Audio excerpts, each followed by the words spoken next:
സ്പെയിനിനെ കുറിച്ചാണ് ഇന്ന് കാര്യമായി സംസാരിക്കുന്നത്. ഇന്നലെയാണ് സ്പെയിൻ ടീം പ്രഖ്യാപിച്ചത്. സ്പെയിനെ സംബന്ധിച്ചിടത്തോളം ഇത്തവണ ടീം പ്രഖ്യാപിച്ചപ്പോൾ ഒരമ്പരപ്പാകെയുണ്ട്. കാരണം കഴിഞ്ഞ പതിറ്റാണ്ടുകളായി സ്പെയിൻ ടീമിൽ ലോകകപ്പ് കളിക്കാനെത്തുന്ന ടീമിൻ്റെ ഏറ്റവും വലിയ അടയാളം മുഖമുദ്ര എന്ന് പറയുന്നത് റയൽ മാഡ്രിഡിൻ്റെയും ബാഴ്സയുടെയും ഒക്കെ താരങ്ങളായിരുന്നു. പക്ഷേ ഇത്തവണ റയൽ താരങ്ങളില്ലാതെ സ്പെയിൻ ടീം ഇറങ്ങാൻ പോവുകയാണ്.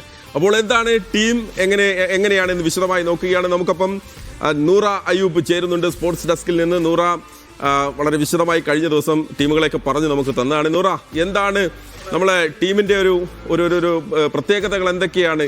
കോച്ച് റയൽ മാഡ്രിഡിന്റെ താരങ്ങളില്ലാതെ ടീമിനെ ഇറക്കിയതിലുള്ള ഒരു വിമർശനം ഒരു വശത്തുണ്ട്. അപ്പോൾ എത്രമാത്രം സമ്പന്നമാണ്, അതോടൊപ്പം തന്നെ ടീമിന്റെ പ്രത്യേകതകൾ എന്തൊക്കെയാണ് ഇത്തവണ നമ്മൾക്ക് എടുത്തു പറയാനുള്ളത്? മികച്ചൊരു ടീം തന്നെയാണ് സ്പെയിൻ നാഷണൽ ടീമിൻ്റെത്. പ്രത്യേകിച്ച് സ്പാനിഷ് ടീം എന്ന് പറയുമ്പോൾ അവരുടെ അറ്റാക്കിംഗ് ആണ് അവരുടെ മെയിൻ ആയിട്ടുള്ള ഒരു സംഭവം എന്ന് പറയുന്നത്. ഫ്ലൂയിഡ് ആയിട്ടുള്ള ഒരു അറ്റാക്കിംഗ് തന്നെയാണ്. പക്ഷേ ഈ പറഞ്ഞതുപോലെ റയൽ മാഡ്രിഡിലെ ഒരു പ്ലെയറെ പോലും കൺസിഡർ ചെയ്തിട്ടില്ല കോച്ച് ലാഫുവെൻറ്റെ. സോ അതിൻ്റെ വിമർശനങ്ങൾ ഒരുപാടുണ്ട്. പക്ഷെ നമുക്ക് സ്ക്വാഡിലോട്ട് പോവാം. ഇനി ഗോൾ കീപ്പേഴ്സ് നോക്കുകയാണെങ്കിൽ ഇതിൽ ഏറ്റവും ഡിഫിക്കൽട്ടായിട്ട് ആര് ഫസ്റ്റ് ഗോൾ കീപ്പർ ആയിട്ട് വരും എന്നുള്ളത് ചർച്ച ചെയ്യാൻ പോകുന്ന ഒരു സംഭവം തന്നെയാണ് ഗോൾ കീപ്പേഴ്സ്. കാരണം 2 ഗോൾ കീപ്പേഴ്സ് ഇതിനകത്തുള്ള David Raya and Joan Garcia 2 പേരും ഗോൾഡൻ ഗ്ലോവ് വിന്നേഴ്സ് ആണ്. പക്ഷേ ഉനായ് സിമോൺ ഇവിടെ കോച്ചിൻ്റെ ഒരു ഫേവറേറ്റ് ഗോൾ കീപ്പറും കൂടെയാണ്. അപ്പോൾ ആര് ഫസ്റ്റ് ഗോൾ കീപ്പർ ആവും എന്നുള്ളത് തീർച്ചയായിട്ടും നോക്കി കാണേണ്ട ഒരു സംഭവം തന്നെയാണ്. ഇനി ഇവരുടെ ലെഫ്റ്റ് ബാക്ക് നോക്കുകയാണെന്നുണ്ടെങ്കിൽ കുക്രയുണ്ട്, ലെവർകൂസനിൽ നിന്ന് ഗ്രിമാൽഡോ ഉണ്ട്. ഇനി ചർച്ച ചെയ്യപ്പെട്ട മറ്റൊരു പൊസിഷനാണ് ഡിഫൻസ് എന്ന് പറയുന്നത്. അതിലോട്ട് നമുക്ക് തിരിച്ചു വരാം. But anyway left centre back ആയിട്ട് ലെപ്പോർട്ട ഉണ്ട്, എറിക് ഗാർസിയ ഉണ്ട്. റൈറ്റ് സെൻറ്റർ ബാക്ക് ആയിട്ട് പാവു കുബാർസി ബാഴ്സലോണയുടെ പ്ലെയറാണ്, മികച്ച പ്രകടനം തന്നെ നടത്തിയിട്ടുണ്ടായിരുന്നു. മാർക്ക് പൂബിളും അത്ലറ്റിക്കോ മാഡ്രിഡിലും മികച്ച പ്രകടനം നടത്തിയിട്ടുണ്ടായിരുന്നു. നല്ല പ്ലേയിങ് ടൈം ആൾക്ക് ലഭിച്ചിട്ടുണ്ടായിരുന്നു. ഇനി ഇവരുടെ റൈറ്റ് ബാക്ക് പൊസിഷനിലോട്ട് പോവുകയാണെന്നുണ്ടെങ്കിൽ പെഡ്രി പോറോ, അവരുടെ ക്വാളിഫയിങ് മത്സരത്തിലൊക്കെ നല്ല പ്രകടനം കാഴ്ചവെച്ച പ്ലെയറാണ് പെഡ്രോ പോറോ. ആളെ തന്നെ ആവും മിക്കവാറും ഈ ഒരു കോച്ച് ലാഫുവെൻറ്റെ കോച്ച് ഫസ്റ്റ് പ്രിഫറൻസിൽ റൈറ്റ് ബാക്കിൽ ഫസ്റ്റ് പ്രിഫറൻസ് ആയിട്ടുണ്ടാവുക. അതുപോലെ തന്നെ മാർക്കസ് ലൊറൻഡി ഉണ്ട്. ആളുടെയും ഒരു ക്ലബ് പെർഫോമൻസ് നല്ല മികച്ച രീതിയിൽ പോയിട്ടുണ്ട്. ഇനി ഈ ഒരു അറ്റാക്കിംഗ് സ്പാനിഷ് നാഷണൽ അല്ലെങ്കിൽ സ്പെയിൻ നാഷണൽ ടീമിൻ്റെ ഏറ്റവും ബെസ്റ്റ് സൈഡ് എന്ന് പറയുന്നത് അവരുടെ അറ്റാക്കിംഗ് ആണ്. അതിൽ ഫാബിയൻ റൂയിസ് ഉണ്ട്, ഗാവി ഉണ്ട്, മിക്കൽ മെറീനോ ഉണ്ട്. ഇപ്പോൾ പരിക്ക് മാറി ആളിപ്പോൾ ടീമിലോട്ട് വന്ന ഒരു സാഹചര്യമാണ് മിക്കൽ മൊറീനോ. അതുപോലെ തന്നെ റോഡ്രി ഉണ്ട്, ബാലൻഡിയർ വിന്നറാണ് റോഡ്രി. ദെൻ മാർട്ടിൻ ഉണ്ട്. റീസെൻ്റ്ലി ആർസണൽ ചാമ്പ്യൻസ് ആയപ്പം അവിടെ കൂടെ ഉണ്ടായിരുന്ന അവരുടെ മിഡ്ഫീൽഡറാണ് മാർട്ടിൻ സുബിമെൻറ്റി. ആൻഡ് യെസ് പെഡ്രി ഉണ്ട്, അതുപോലെ തന്നെ ഡാനി ഓൾമോ ഉണ്ട്. ഇനി ഇവരുടെ ലെഫ്റ്റ് വിങ്ങേഴ്സ് ആയിട്ടുള്ളത് നിക്കോ വില്യംസ്, അലക്സ് ബയേന, വിക്ടർ മുനേസ്. പിന്നെ അതുപോലെ തന്നെ ഇവരുടെ സ്ട്രൈക്കർ റോളിൽ വരുന്നത് ഓയർ സബാൽ. യൂറോ കപ്പിൽ ഗോൾ നേടിയ ഒരാളാണ് ഓയർ സബാൽ. ആ ഗോളിലാണ് യൂറോ കപ്പിൽ സ്പെയിൻ വിജയിച്ചിട്ടുണ്ടായിരുന്നത്. അതുപോലെ തന്നെ നാഷൻസ് ലീഗിലും ആൾ ഗോൾ നേടിയിട്ടുണ്ട് ഫൈനലിൽ. ദെൻ ഫെറാൻ ടോറസ് ഉണ്ട്, ബോർഹ ഇഗ്ലേഷ്യസ് ആൾ പുതിയ 34-ാം വയസ്സിലാണ് അദ്ദേഹത്തിന് ഈ ഒരു നാഷണൽ ടീമിൽ അരങ്ങേറ്റം ലഭിക്കുന്നത്. Then yes we have Lamine Yamal. അതിനെക്കുറിച്ച് ഞാൻ പറയേണ്ട ആവശ്യമില്ല, പ്രേക്ഷകർക്ക് അറിയുന്നൊരു സംഭവമാണ്. And also Yeremy Pino. അതാണ് സ്പാനിഷ് നിര. Thank you Noora. എന്തായാലും വളരെ ആകർഷകമായിട്ടുള്ള ഒരു ടീം സ്ക്വാഡ് തന്നെയാണ്. അപ്പോൾ 11ലേക്ക് വരുമ്പോൾ എന്തായിരിക്കും? എനിക്കപ്പോൾ സഫാൻ ചേരുകയാണ്. സഫാൻ, ഇത്തവണ സ്പാനിഷ് ടീമിനെ പ്രഖ്യാപിച്ച സമയത്ത് എന്തുകൊണ്ട് റയൽ മാഡ്രിഡിന്റെ താരങ്ങളില്ല എന്നുള്ളൊരു വിവാദം ഒരു വശത്ത് നടക്കുന്നത്. കോച്ച് ലാഫുവെൻറ്റെയോട് ഒരു വിശ്വാസം എന്തായിരിക്കും ഇത്തവണ? ഈ ലാഫുവെൻറ്റെ കുറിച്ച് പറയുമ്പോൾ നമ്മൾ കഴിഞ്ഞ ലോകകപ്പ് തന്നെ തുടങ്ങണം. കഴിഞ്ഞ ലോകകപ്പിൽ പക്ഷേ ഏറ്റവും കൂടുതൽ നമ്മൾ ട്രോൾ ചെയ്ത ടീമുകളിലൊന്നാണ് സ്പെയിൻ എന്ന് പറയുന്നത്. ഇങ്ങനെ ഒരുപാട് പാസ് ഇടും, ലാസ്റ്റ് ഗോളടിക്കില്ല എന്നുള്ള വലിയ ട്രോളുകൾ വന്നൊരു ടീമാണ്. പക്ഷെ അതിനുശേഷം നമ്മൾ കണ്ടൊരു സ്പെയിനുണ്ട്, പ്രത്യേകിച്ചും കഴിഞ്ഞ യൂറോ കപ്പിൽ. ആ ടീമിൻ്റെ പിന്നിലുള്ളൊരു ബുദ്ധി കേന്ദ്രമാണ് ഈ ലാഫുവെൻറ്റെ. അദ്ദേഹത്തെ വരുമ്പോൾ ഒരുപാട് സംശയങ്ങളുണ്ടായിരുന്നു. കാരണം സ്പെയിൻ എന്ന് പറയുന്നത് കോച്ചുമാർക്ക് ക്ഷാമില്ലാത്തൊരു സ്ഥലമാണ്. കാരണം ലോകത്തെ ഏറ്റവും മികച്ച കോച്ചുമാർ, നിലവിലെ കോച്ചുമാരുള്ള സ്ഥലമാണത്. പെപ് ഗാർഡിയോളയുണ്ട്, മിഖേൽ ആർട്ടേറ്റയുണ്ട്, ഉനായ് എമറി ഉണ്ട്. അപ്പോൾ ഇതിലാരെങ്കിലുമൊക്കെ കോച്ചാകുന്നൊക്കെയാണ് പറയുന്നത്. അങ്ങനെയാണ് ആ ഒരു സ്ഥാനത്തേക്കാണ് ഒരു വൃദ്ധനായിട്ടുള്ള ഈ ലാഫുവെൻറ്റെ വരുന്നത്. അപ്പോൾ എല്ലാവർക്കും ഭയങ്കര സംശയം ഉണ്ടായിരുന്നു. പക്ഷേ ഈ ലാഫുവെൻറ്റെ കുറിച്ച് പറയുമ്പോൾ അദ്ദേഹം ഈ സ്പാനിഷ് ഫുട്ബോളിന് എന്താ പറയുക, നമ്മൾ ഈ അരക്കി കലക്കി കുടിച്ച ആളാന്നൊക്കെ പറയുമല്ലോ, ആ ഒരു ഗണത്തിൽപ്പെട്ട ആളാണ്. കാരണം അദ്ദേഹം യൂത്ത് ടീമുകളെ ഒരുപാട് കാലം പരിശീലിപ്പിച്ചിട്ടുണ്ട്. അതുപോലെ തന്നെ ഇതൊക്കെ അദ്ദേഹത്തിൻ്റെ കുട്ടികളാണ്. ഈ ലോകകപ്പ് കളിക്കുന്നതിൽ ഭൂരിഭാഗം പേര് അദ്ദേഹത്തിൻ്റെ കുട്ടികളാണ്. ഇപ്പോൾ ഗാവി ആയാലും നിക്കോ വില്യംസ് ആയാലും ഒക്കെ അദ്ദേഹത്തിന് ചെറുപ്പകാലം തൊട്ട് തന്നെ നന്നായി അറിയുന്ന ആളുകളാണ്. അപ്പോൾ അതുതന്നെയാണ് അദ്ദേഹത്തിൻ്റെ സ്ട്രെങ്ത് എന്ന് പറയുന്നത്. പിന്നെ സ്പാനിഷ് ഫുട്ബോൾ എന്ന് പറയുന്നത് പരമ്പരാഗതമായിട്ട് എന്നും എല്ലാ കാലത്തും വിവാദങ്ങൾ ഉണ്ടാകുന്നതാണ്. കാരണം രണ്ട് കരകളാണത്. ഒന്ന് കാറ്റലോണിയ എന്ന് പറയുന്ന കരയുണ്ട്, മറ്റൊന്ന് മാഡ്രിഡ് എന്ന് പറയുന്ന കരയുണ്ട്. അപ്പോൾ എല്ലാ കാലത്തും ഈ ഒരു ബാലൻസിങ് പല കോച്ചുമാർക്കും പ്രശ്നം ഉണ്ടാകുന്നതാണ്. അപ്പോൾ കഴിഞ്ഞ ലോകകപ്പിൽ സ്പെയിൻ തോറ്റപ്പോഴും പറഞ്ഞിരുന്നത് ലൂയിസ് എൻറിക്ക് അദ്ദേഹത്തിന്റെ ബാഴ്സലോണ ഫേവർ ചെയ്ത് ഒരുപാട് താരങ്ങൾ എടുത്തു എന്നൊക്കെയായിരുന്നു. പക്ഷേ ഈ വർഷം വന്നപ്പോൾ ഒരു റയൽ താരം പോലും ഇല്ല. അല്ലെങ്കിൽ ഈ ലാഫുവെന്റ് എന്ന് പറയുന്നത് ഈ കാറ്റലോണിയൻ സൈഡിൽ നിന്നും അല്ലെങ്കിൽ മാഡ്രിഡ് സൈഡിൽ നിന്നുള്ള ആളല്ല.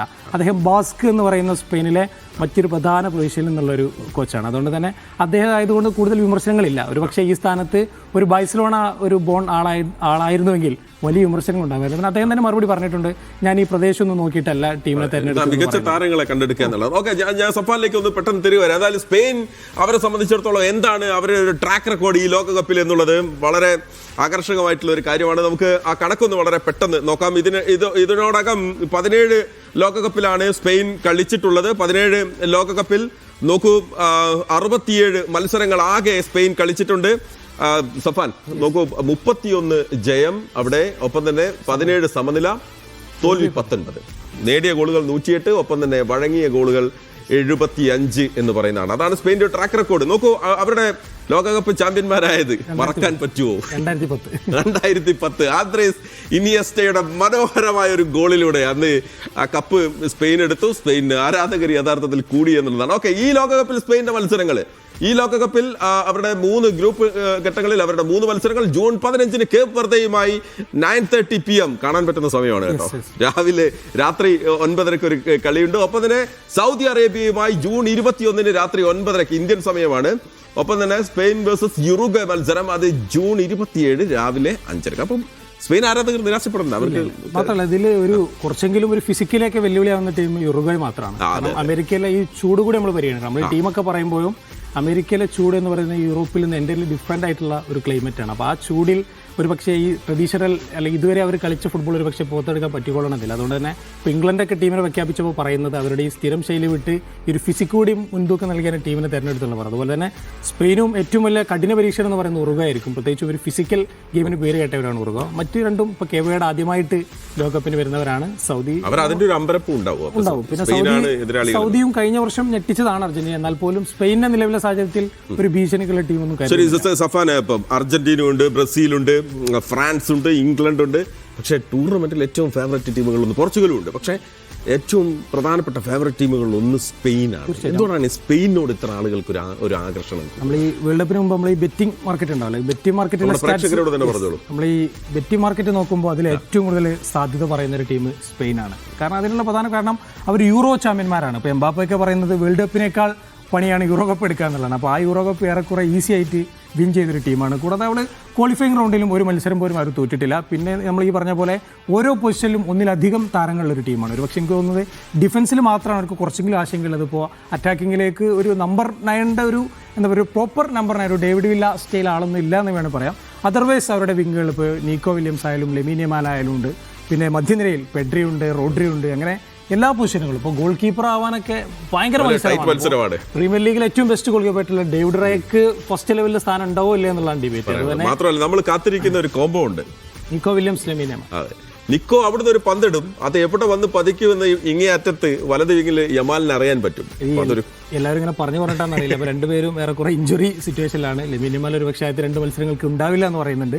നിക്കോ വില്യംസിന്റെ കാര്യവും ഏതാണ്ട് ഒരു ആദ്യത്തെ 1-2 മത്സരങ്ങൾക്ക് ചിലപ്പോൾ ഉണ്ടായേക്കില്ല എന്ന് പറയുന്നുണ്ട്. പക്ഷേ ഇവർ രണ്ടുപേരും കത്തിയാൽ എന്താണെന്നുള്ളത് നമ്മൾ പോയി യൂറോയിൽ കണ്ടതാണ്. അവർ തന്നാൽ ഓഫ് കോഴ്സ്. പിന്നെ മാത്രമല്ല, യൂറോപ്പിൽ നിന്ന് മറ്റ് ടീമുകൾ വെച്ച് നോക്കുമ്പോൾ സ്പെയിൻ കുറച്ചുകൂടി മനോഹരമായി കളിക്കുന്ന ടീമാണ്. ഇപ്പോൾ ഫ്രാൻസിൻ്റെയൊക്കെ കളി ഒരു പക്ഷേ അവർ റിസൾട്ട് ഉണ്ടെങ്കിലും പലർക്കും അത്ര ഉള്ളോണ്ട് ഇഷ്ടമുള്ള ടീമല്ല. പക്ഷേ സ്പെയിൻ പലർക്കും ഒരു പക്ഷേ ബ്രസീലിൻ്റെയും അർജന്റീനയൊക്കെ പോർച്ചുഗലിൽ റൊണാൾഡോ ഉള്ളത് കൊണ്ട് ഒരു സെക്കൻഡ് ഓപ്ഷൻ ആകാം. പലരുടെയും സെക്കൻഡ് ഓപ്ഷൻ ടീം കൂടിയാണ് സ്പെയിൻ. ഫസ്റ്റ് ഓപ്ഷൻ ഉള്ളവരുണ്ട്, ഇനി അതല്ലെങ്കിൽ ഞങ്ങളുടെ ടീം അടിച്ചില്ലെങ്കിൽ കുറി സ്പെയിൻ അടിക്കട്ടെ എന്ന് പറയുന്നത്. പല കാരണങ്ങളുണ്ട്, രാഷ്ട്രീയ കാരണങ്ങളുണ്ട്, കൂടാതെ ടീമിനോടുള്ള ഇഷ്ടമൊക്കെ ഉണ്ട്. ശരി, എന്തായാലും അവിടെ കോച്ചിനോടുള്ള വലിയ എതിർപ്പ് അവിടെ ഉണ്ട്. സ്പാനിഷ് ടീമിൽ റയൽ മാഡ്രിഡിന്റെ താരങ്ങളിൽ ഒരാൾ പോലും ഇല്ല എന്നുള്ള ഒരു പ്രതിഷേധമുണ്ട്. റയലിൽ മികച്ച താരങ്ങൾ ഉണ്ടായിട്ടും പരിക്കിന്റെ പിടിയിലായ താരങ്ങളെ ഉൾപ്പെടുത്തി എന്നുള്ള ആക്ഷേപം വരെ അദ്ദേഹത്തിനെതിരെ ഉണ്ട്. എന്തായാലും വിമർശകർക്കെതിരെ സ്പെയിൻ കോച്ച് ഫ്യൂവന്റെ ഇതിനോടകം തന്നെ രംഗത്തെത്തിയിട്ടുണ്ട്. തൻ്റെ ലക്ഷ്യം മികച്ച കളിക്കാരെ കണ്ടെത്തുക എന്നതാണ്.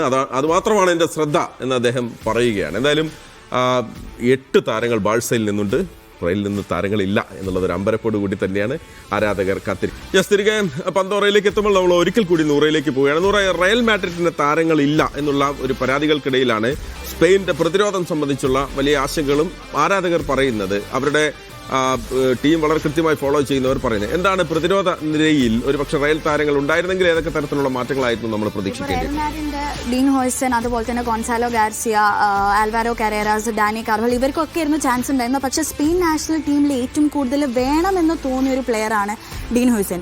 ആളെ നോക്കുകയാണെന്നുണ്ടെങ്കിൽ ഇപ്പോൾ ഉള്ള ഡിഫൻഡേഴ്സിനെ വെച്ച് കമ്പയർ ചെയ്യുകയാണെന്നുണ്ടെങ്കിൽ ബോൾ ക്യാരിയിങ്ങിലും അതുപോലെ തന്നെ ഡിഫെൻഡിങ് എബിലിറ്റിയും മെന്റാലിറ്റിയും ഏരിയൽ ഡോമിനൻസിലും ഒക്കെ മികച്ചു നിൽക്കുന്ന ഒരു താരമാണ് ഡീൻ ഹോയ്സൺ. പക്ഷേ ഒരാൾക്ക് പകരം എന്നുള്ള നിലയിൽ വേണ്ട. പക്ഷേ ഇവിടെ സ്പെയിൻ നാഷണൽ ടീമിൻ്റെ അറ്റാക്കിങ്ങിൽ നോക്കുകയാണെന്നുണ്ടെങ്കിൽ 9 പ്ലെയേഴ്സ് ആ ഒരു അറ്റാക്കിംഗ് മിഡ്ഫീൽഡിലുണ്ട്. അതിൽ പിനോ എന്ന് പറയുന്ന പ്ലെയർ ആളുടെ ക്ലബ്ബിൽ ലെഫ്റ്റ് വിങ്ങർ സ്ഥാനത്ത് കളിക്കുന്ന ഒരു പ്ലെയറും കൂടെയാണ്. അപ്പോൾ അത്രയും ഓവർലോഡായിട്ട് ലെഫ്റ്റ് വിങ്ങേഴ്സ് എന്തിനാന്നുള്ള ചോദ്യങ്ങളും ഒരു വശത്ത് ഉയർന്നു വരുന്നുണ്ട്. അപ്പോൾ ആ അറ്റാക്കിംഗ് മിഡ്ഫീൽഡിൽ നിന്ന് ഒരാളെ മാറ്റിയിട്ട് ഡീൻ ഹോയ്സൺ എന്ന് പറയുന്ന ഒരു പ്ലെയറെ ഇവിടെ പ്ലേസ് ചെയ്തിരുന്നെങ്കിൽ ഡിഫെൻസിലുള്ള ആ ഒരു അപാകത, ആ ഒരു സംഭവം, ആ ഒരു ഡിഫെൻസിലുള്ള ആ ഒരു ലൂപ്പ് ഹോൾ തീർച്ചയായിട്ടും മാറ്റാൻ സാധിച്ചിരുന്നു. അതുപോലെ തന്നെ എക്സ്ക്ലൂഡ് ചെയ്തൊരു പ്ലെയറാണ് മോസ്ക്വേര എന്ന് പറയുന്ന പ്ലെയർ. ആഴ്സണലിൽ റൈറ്റ് ബാക്ക് ആയിട്ടാണ് ആൾ കളിക്കൽ, അതായത് ഫുൾ ബാക്ക് പൊസിഷനിലാണ് കളിക്കൽ. പക്ഷേ എന്നാൽ കൂടിയും സ്പെയിനിലോട്ട് വരുമ്പോൾ ആൾക്ക് ആ ഒരു റൈറ്റ് സെൻറ്റർ ബാക്ക് എന്നുള്ള പൊസിഷനിൽ കളിക്കാൻ കേപ്പബിലിറ്റി ഉള്ള ഒരു പ്ലെയർ ആയിരുന്നു. അപ്പോൾ എന്തുകൊണ്ടും അറ്റാക്കിംഗ് മിഡ്ഫീൽഡിൽ നിന്ന് ഒരു പ്ലെയറെ മാറ്റിയിട്ട് ഡീൻ ഹോയ്സനെ പോലത്തെ നല്ല കേപ്പബിൾ ആയിട്ടുള്ള ഡിഫൻഡറിനെ, നല്ല മെൻറ്റാലിറ്റി വെച്ച് കളിക്കുന്ന ഡിഫൻഡറിനെ സ്പെയിൻ നാഷണൽ ടീമിൽ തീർച്ചയായിട്ടും ഇൻക്ലൂഡ് ചെയ്യാമായിരുന്നു. ശരി, അതാണ് ഏറ്റവും. Thank you Noora. എന്തായാലും സ്പെയിനെ സംബന്ധിച്ചിടത്തോളം പ്രതിരോധം പാളിയോ എന്ന് ചോദിച്ചാൽ ഇല്ല എന്ന് പറയണമെങ്കിൽ ഗോൾ വഴങ്ങാതിരിക്കണം.